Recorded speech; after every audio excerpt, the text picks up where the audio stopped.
aficionados. I hope you all are doing well out there today, taking care of each other, looking out for each other. If you're seeing something, saying something, it's so much more important in today's times.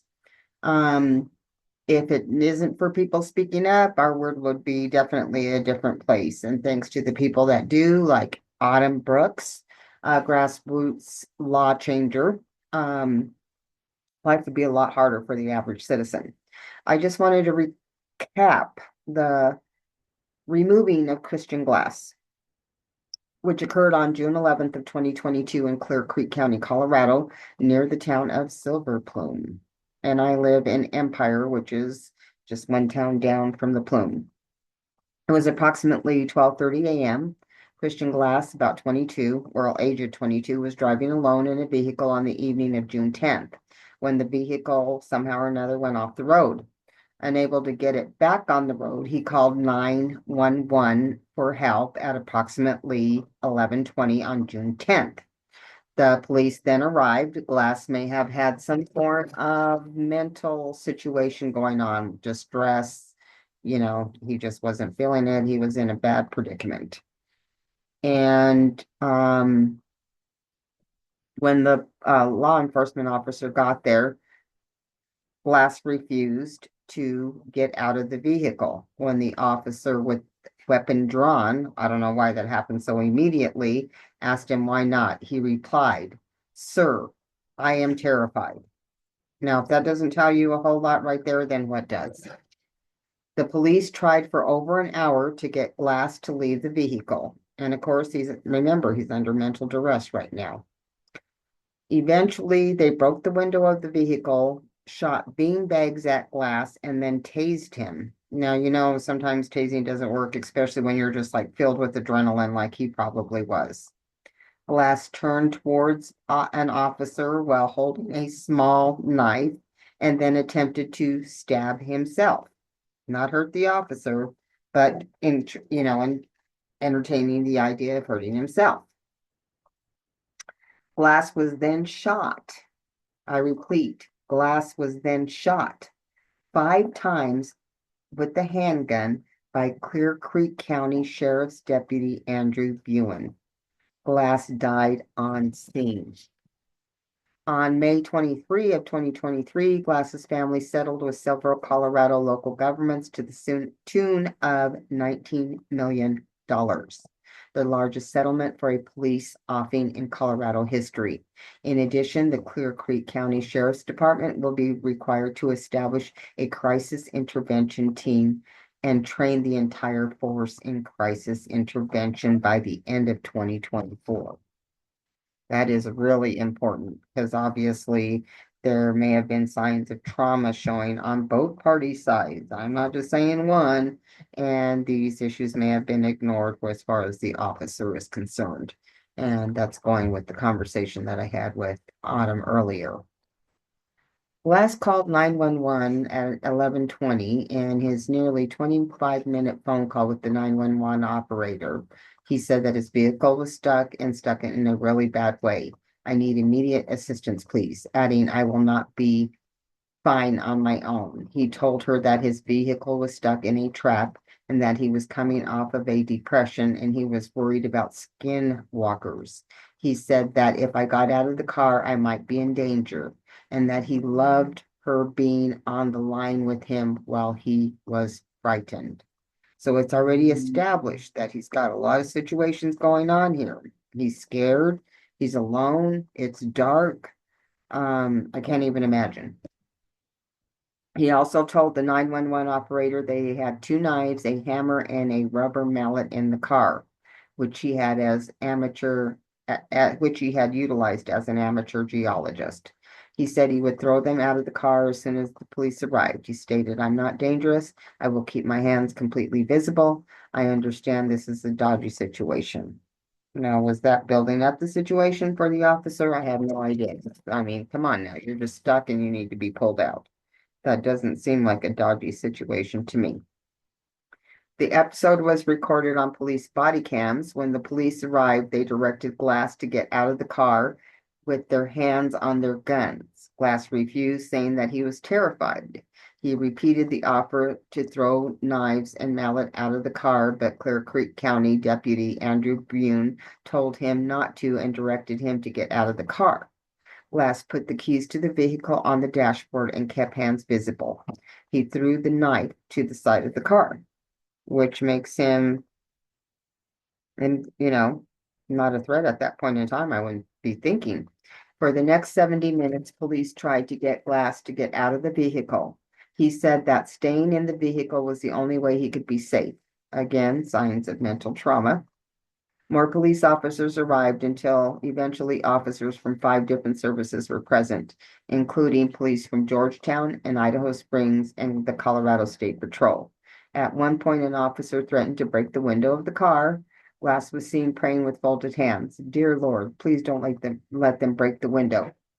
After close to an hour, Glass was seen making heart symbol with his hands towards the officer and blowing kisses. A female officer was heard saying back to you, but come out of the car and talk to us. At some point, there was a conversation between the county police officers and officers of the state patrol who had arrived on the scene. The patrol officer asked what their plan is, adding he is committed no crime, is not suicidal, homicidal, or in great danger, but he was terribly afraid, and I think, becoming suicidal may have shown. Then there is no reason to contact him. The officers on the scene continue to get Glass out of the vehicle. At that point, after approximately 70 minutes, an officer states that they'll break the glass in Glass's vehicle. It's time to move the night on. Okay, we got to move. Bune smashed the front window of the car. Another officer stood on the hood of the vehicle, shining a flashlight on Glass. The officers were heard telling Glass to drop the knife. They then shot him with beanbags, and he began to flail about the vehicle. An officer was heard saying, someone tase his ass. Someone tase him. Bune then shot Glass with a stun gun. Glass began shouting hysterically, Lord, hear me, Lord, hear me. An officer is then heard saying, you can save yourself. You can still save yourself, after repeating requests to drop the knife. Deputy Bune then shot. Then Deputy Bune then bang Glass with the bang banger at least 5 times. Glass then appeared to turn towards an officer with a small knife in his hand and began stabbing himself before dropping the knife. So this part is confusing to me. It almost sounds like he didn't try to harm himself until after he was banged. The body cam footage does not show Glass ever moving from the driver's seat of the vehicle. On June 11th of 2022, Clear Creek County Sheriff's Department issues a statement that the motorist was argumentative and uncooperative and had armed themselves with a knife. It stated that the officers tried for over an hour to reach a peaceful resolution before deputies broke the windows out and removed the knife. Referring to Glass as a suspect, it is said that he rearmed himself with another knife and a rock. It is said that the deputies used beanbag and taser, then shot when he tried to stab an officer. I don't think that's what happened, but that's the story they're putting out there. He was born, partially educated in New Zealand, and also had an American citizenship. This is Glass.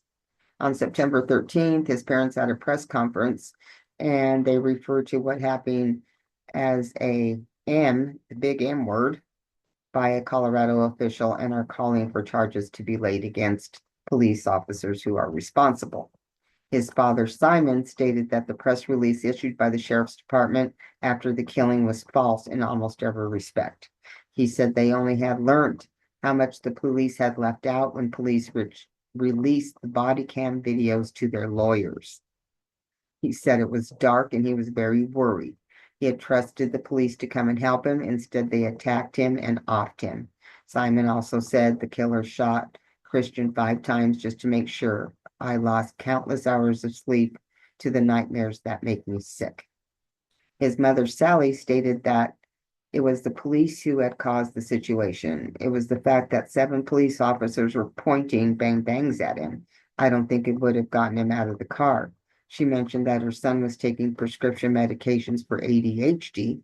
She also stated that Deputy Buin was back on duty by June 13th, still armed. Under Sheriff Bruce Snelling also confirmed September 15th that Buin was back to work.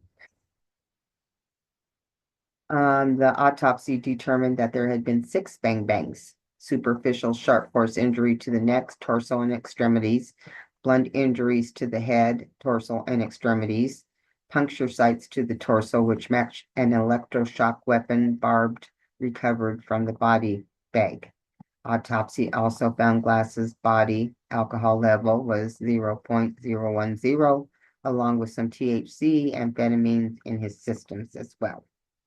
Coroner found the cause of death as multiple bang bangs, and his manner of death was homicide. So then it took off from there, and then they go to court, and the charges were proved to be correct. And the lawyer for the Glass family stated he will begin civil actions, and that Glass had no history of a mental illness, but sometimes had depression. Well, that is kind of like a mental illness. Alleges the officer sent to investigate intentionally muted his body cam. The officer that was sent to investigate Glass's passing. On September 15th of 2022, Clear Creek County Undersheriff Bruce Snelling said the reason Deputy Buin used deadly force on Glass was because he thought Glass was going to hurt him or another officer through the broken window after he had been tased twice. On September 15th, Governor Polis met privately with the family to express his condolence. Afterwards, he issued a statement.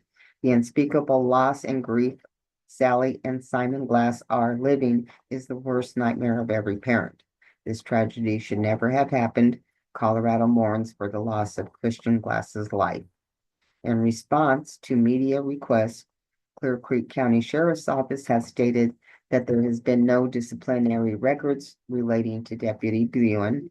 And as you will see in my conversation with Autumn, that may not be record of it, but there were certainly things that had happened. So then on the 23rd, Buin and Kyle Gould were indicted and charges were filed. And then on May 23rd, the family settled with the Clear Creek County for that $19 million, the largest settlement of a police offing in Colorado history. In addition, they have to start that crisis intervention and training. On November 16th of 2023, Kyle Gould pled guilty to misdemeanor failing to intervene. Original charges were negligent offing and reckless endangerment. Sentences was 2 years of probation, fine. Gould agreed not to work in law enforcement. The grand jury determined that Gould had no probable cause in his decision to remove Glass from the vehicle. This jury found directly led to Glass's passing. December 17th of 2023, 6 officers were on the scene, were charged with misdemeanor failing to intervene. Officers from Georgetown, Randy Williams and Timothy Collins, State Patrol Officer Ryan Benny, Idaho Springs Officer Brittany Morrow, Colorado Gaming Commission officers Krista Lloyd and Mary Harris. Williams is also charged with third-degree assault. Trial started April 18th of 2024. The former deputy Buin on the charges of second-degree offing, reckless endangerment, the official misconduct. Buin was the officer that fired the shot which off the Christian Glass. On April 26th, Buin was convicted for only the reckless endangerment charge, which counted as a misdemeanor, with the jury being deadlocked on the other 2 or more severe charges. Buin's retrial for the Buin's retrial for the offing was delayed to February 2025. On February 20th of 2025, He was found guilty in his retrial after 8 hours of deliberation, a lesser felony than the original charge of second-degree offing that normally carries up to 3 years imprisonment. Young received the maximum sentence, 3 years imprisonment, and then he'll do 2 years probation after that. There you go. He's got it. I often worry about that type of situation myself. People have varying degrees of understanding, but my heart goes out to the Glass family. Nothing will ever bring back their loved one, that's for sure. And hopefully they'll find a way to be able to move forward and have some peace in life. Take care, y'all.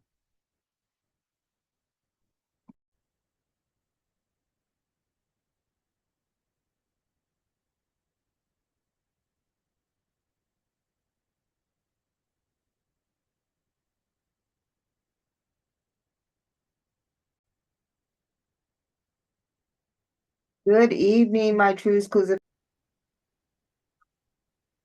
Okay.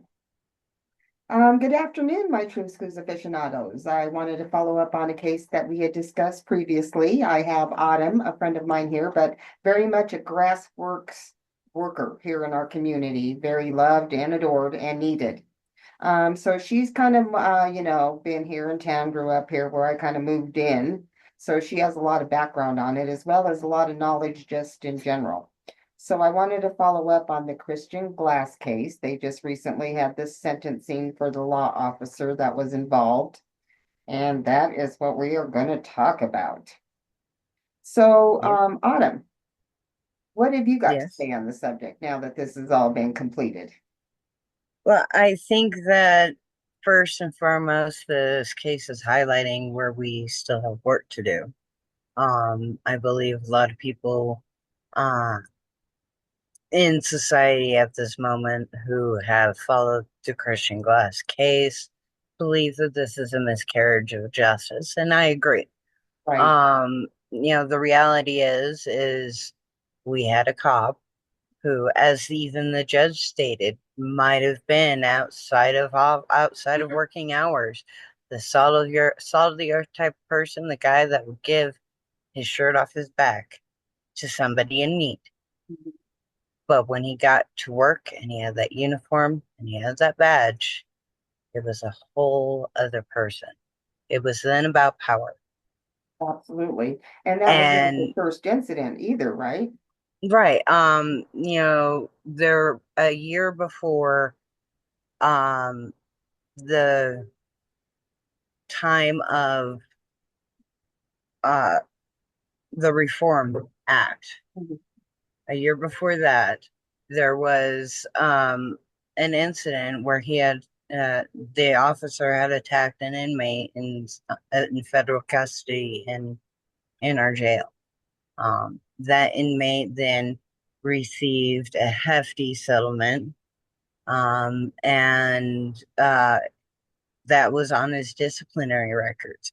Had it been done in 2020 when the act was enacted, then he would have been charged with a crime previously. That would have been a first offense. And what he got was the maximum sentence of 3 years in prison and 2 years on parole that is allotted for a first offense at this crime. Which doesn't really seem like a long time when you're talking about taking somebody's life, No, especially somebody that was in need. It wasn't like he was just a normal average criminal. He was no. under duress. And Yeah, I and believe, asking for help. mhm.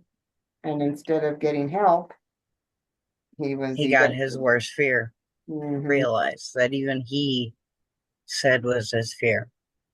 So did they give him a chance to talk? I didn't see that part at all. Did he get to address the situation? He did get to address the situation. There were a lot of tears, of which I could probably see, and I haven't really been on social media to hear, but I'm sure a lot of people are crying crocodile tears. Right. But the reality is he is grieving. His world, as he knew it, will never be the same, Mhm. and that's a good thing. That is one area that has been accomplish is that Yeah. his, he will never see the same, but his world will remain turning. Well, it's kind of funny because, Whereas Christians, yeah, Christian will never have that opportunity. nor will the other, I'll say victim. I don't know really how else to portray it, but they were under Hmm. duress as well. It's like Yeah, something in him I can't say what went on either. there in Yeah, that one because yeah. again that happened before the reform law, so that footage, the investigation that went into it, will never see the light of day, really. But I, putting myself in an officer's shoes, I don't know how I would react in that situation. As That's somebody who true. is obviously trying to kill themselves either way, they're gonna die. Um, that would have been a hard situation It would be to hard be for in. anybody to make that call. And there were calls prior to that for the same individual who was already known to be in a mental health crisis. So the fact is we did not have those services available here from the get-go. And I think that Um, that's a problem for a lot of people in that situation. and now we do have those services 6 days a week. So we are getting better in that aspect. We are here with people, we have people here ready to take and help where they can. But the reality is where does that funding come from? To make sure that we continue to have it. And in this climate right now, that is an uncertainty. Right. Um, I There's so do know much. that the chief of Idaho Springs alone credits our mobile crisis unit for hundreds of gained man hours on hundreds of calls for people that really just need help. And it has done good. It would be nice to see it grow, but we need the investment in It'd be nice to see training for these people that need it, that get put in these situations to know how that. to Mhm. react. Maybe he became Right, fearful and just reacted in that manner. I mean, there's a right. lot of possibilities. I'm not trying to just hang everything on him, but I am concerned that they didn't bring up throughout this trial or the sentencing that many of the symptoms they attributed to him possibly being intoxicated are also trauma response mhm, symptoms. mhm, Dilated pupils, high anxiety rates, those are all trauma responses. And in that moment, absolutely. were very much He may have what been would in be his mind in a exhibited. completely different environment at that point in Hmm. time, a survival Yeah. type of mode, even And though we don't feel it. I am upset that, that wasn't, I mean, it was a little touched on through the trial Mhm. and sentence. I don't know much about the sentencing. I don't think for sure it was brought up, but those were, a lot of the symptoms that were attributed could have been misattributed, and that's purely because of lack of training in those Right, areas. right. Well, Are, one thing are about that is up people are until up really, until that point, although it's gotten better, mhm, the types of training that our departments were focused on were not necessarily what was needed. right. Well, as you So grow, you learn. It's an unfortunate circumstances that things still happen, but this time it seems like things are being acted on, and moving forward. Like you said, the law wasn't in place the first time, but it is now.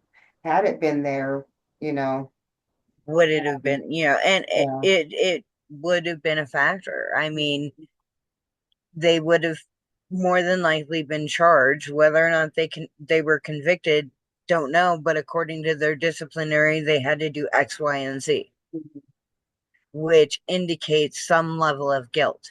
In which case, I think those disciplinary records of any officer prior to the law being enacted should be considered both as what to charge with, Yeah, and for sentencing. definitely past Because, behavior. for any of those officers working at that time, because the past behaviors, that's not the first time. What we see on record isn't the first time. Mhm. It escalates to that point. Right. Because the comfort level escalates. So the crime Right. will escalate as well. So, in order to identify these bad apples that are making the rest of officers look bad, because I do believe a lot of officers are there for the right reasons, Mhm. but up until now have been kneecapped. And even though legally they'd be safe, culturally, I don't know that they are. No, Um, and really, if you're trying to grow your career, you're not looking to commit career suicide right. for it. So it's a lot of growing in any careers. Hold your head down, move up. Mhm. And we got to move out of that culture as well, which I think, mandatory Well, we have to clinical, be better at noticing the signs of it as well. right. You know what I And mean? Like you mandatory said. clinical therapy hours, or at least minutes, Yeah, you know, should be a thing. Um, because, yeah, it's off-road, but we still have the culture that is stigmatized. well, I feel like If he if you didn't. can adjust to something, then something's wrong with you, especially Right, knowing you signed up for it. exactly. Well, I kind of feel like he felt like he maybe got away with it the first time, or Oh just yeah, with a light slap. So his, right. activity became worse instead of better because he felt Right. empowered, and that would only make sense. And who's to say what happened before that? What was the turning point to get it to that point where he was able to switch these modes? Right. And that would be found through therapy time. And that definitely is like a light switch, you know what I mean? It Hmm. was a very immediate response, Right. very And this permanent. way it could be monitored, if that were to happen. Well, What it's kind of training, unfortunate all the support people services does involved. the person need to walk away from the job and try to find another career? You Mhm. know, something, some support. Well, I Not think that it's, that's not just about community, but the person involved. mhm, Anyway, any route you go. Because okay, kick them out. Then what? right. Chooses another job that might end up Maybe the turning the same same thing. way. I Mm-hmm. mean, we've got to destigmatize this. This doesn't affect me. This traumatic experience shouldn't affect me. It shouldn't, but it does. It does. That's the bottom And line. that affects how you are going to react to things in the future. Mm-hmm. And I imagine that he probably saw a lot of trauma before he ended up switching to that type of person, because he even stated that he went in to help and ended up doing harm. Right. And So he he became what he wanted to change and within the that's system. fine though, but after the first incident, what did you do to rectify Yeah, yourself? he didn't. He Obviously didn't. nothing. And a lot of the times people don't see the changes in themselves. Mm-hmm. It does take an outside source, and even further outside than even within your immediate family, saying, hey, something's up, because within your immediate family, you can excuse Sense. yourself away. Mm-hmm. With somebody who's a third party who's like, I'm seeing a change Like what's in up? you. What's up? Right.